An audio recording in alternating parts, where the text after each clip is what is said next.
It's Darian here at Brad Deary Ford's Focus of the Day. In today's focus, I got a special treat for you. It's our brand new 2020 Ford Escape. This Ford Escape has tons of different options compared to the other one. And I'm going to give you a little bit of a side-by-side comparison on what's changed from last year into this year. It's a pretty unique difference, and I think you guys will really like it. So let's hop right in and take a look. Guys, so side by side we have the 2019, which is right there, and the 2020.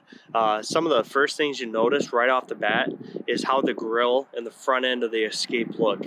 With the 2019 version, it's a little bit more of a shorter nosed design, with the grille up a bit higher. This is probably to complement something like the Edge or EcoSport that we have right over there. And then if you look, something's changed. And so what they've done is they've lowered the grille portion of the Escape, made it a tad bit wider and a little bit sleeker design with the headlights. Me personally, I like this addition. Also, with the 2020, they've brought the plating, or the skid plates, the plastic skid plates down here at the bottom. And then the back ends look completely different. This is more of like a aesthetic, sporty kind of looking rear end, as opposed to the 2019 edition. Keep in mind they're both titanium, so nothing's changed there.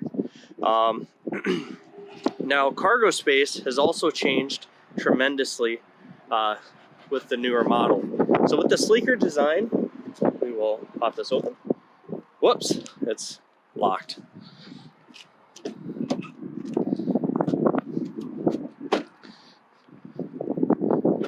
There we go. With the 2020, the cargo space has increased by a few cubic inches all across the board. So if you take a look at the back cargo space, then you take a look in the second row and in the front row. So definitely cargo is really big and important there. And so that's kind of a little bit of the differences exterior wise. Now I'd like to show you interior. So we'll do that right now. All right, so we're in the inside the 2019 edition of the Ford Escape. Just as a quick reference of what we had. If you notice, we have our 2.5-inch display cluster right up front, controlled by this arrow key. And then you would have your voice activation portions right here, and then your cruise control right here. This vehicle, 2019, does not come standard with some of the cool features like blind spot detection and stuff like that. So that's something I'm going to go over in the next vehicle, the 2020. Also, our touchscreen right here, notice how it's caved in and it's got this little overhang, which is somewhat nice, but it looks really clunky. Not as sleek and fitting as we'd like. Also, this kind of just hangs out here, and it's kind of interesting design. I see where Ford's trying to go with this, but taking a look at what we have now in the 2020 model, which we'll do here in 2 seconds, I definitely appreciate the newer, sleeker design. So let's swap on over and take a look at the 2020. All right, so here we are in the 2020 model here. So we can take a look, see what we got. This is a new cluster that Ford's come out with. It's a very, very massive overlay.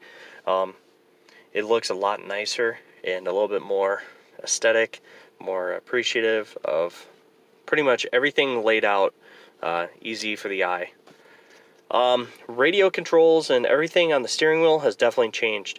As you noticed before, there was an arrow key over here. Well, that's changed. The navigation portion of this is right over here. So you just navigate going up and down, and then you can definitely go into the menus. This is a little bit easier to navigate. And what's Ford's mind behind this is to implement all your settings over here. So if you notice, with 2020, you get blind spot detection. Essentially, it's called Copilot 360, and that's your lane keep, your adaptive cruise for this model that we're looking at, the titanium. You got your cruise options here, radio options or sound options, and then your hands-free. So overall, they pretty pretty much clustered everything into 2 sections instead of, you know, we had 3 or 4 sections in the other one. Everything's pretty easy to navigate. Also, your adaptive or your lane keep right back there on the steering. And as I mentioned earlier, there is no more overhang. They swapped it out, and this looks so much nicer, just straight down, and a little bit more room.